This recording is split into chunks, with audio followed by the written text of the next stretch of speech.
कितनी जल्दी या रेडिएशन थेरेपी है जिसको भी कीमोथेरेपी हो रहा है तो वो कितनी देर बाद इम्यूनोथेरेपी शुरू होती है? पेशेंट्स जब भी हमारे पास आते हैं तो वो ऑलरेडी सर्जरी कीमो रेडिएशन करा के आते हैं। कभी कभी वो रेमिशन में होते हैं, कभी कभी वो रेमिशन में नहीं होते, यानी कि उनका डिजीज ऑलरेडी प्रोग्रेस्ड है, यानी कि वो already having some certain magnitude of disease already होता है उनके पास।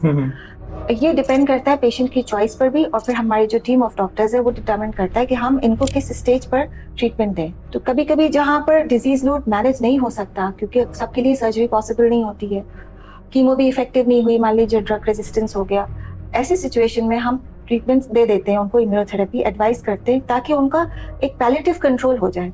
पैलिएटिव ट्रीटमेंट का मतलब होता है कि पेशेंट के जो साइंस और सिम्टम्स हैं, उनको जो तकलीफ है, जो डिस्ट्रेस है, वो कम हो जाए। तो क्या है कि ओवरऑल पेशेंट को एक फीलिंग ऑफ बेटरमेंट होना लगता है, एक ओवरऑल फीलिंग ऑफ वेलबींग आने लगती है। तो एक उस स्टेज पे भी करते हैं जहाँ पर पेशेंट रेमिशन में नहीं है, और उस स्टेज पे भी दी जा सकती है जहाँ पेशेंट रेमिशन में। आइडियल ट्रीटमेंट या आइडियल स्टेज वही है जहाँ पर पेशेंट रेमिशन में हो, जब डिजीज लोड बिल्कुल मिनिमल हो, ताकि क्योंकि लाइफ सेल्स है और सेल्स के लिए बर्डन बहुत ज्यादा होगा तो आप समझ सकते हैं कितना ज्यादा फाइट करेगा।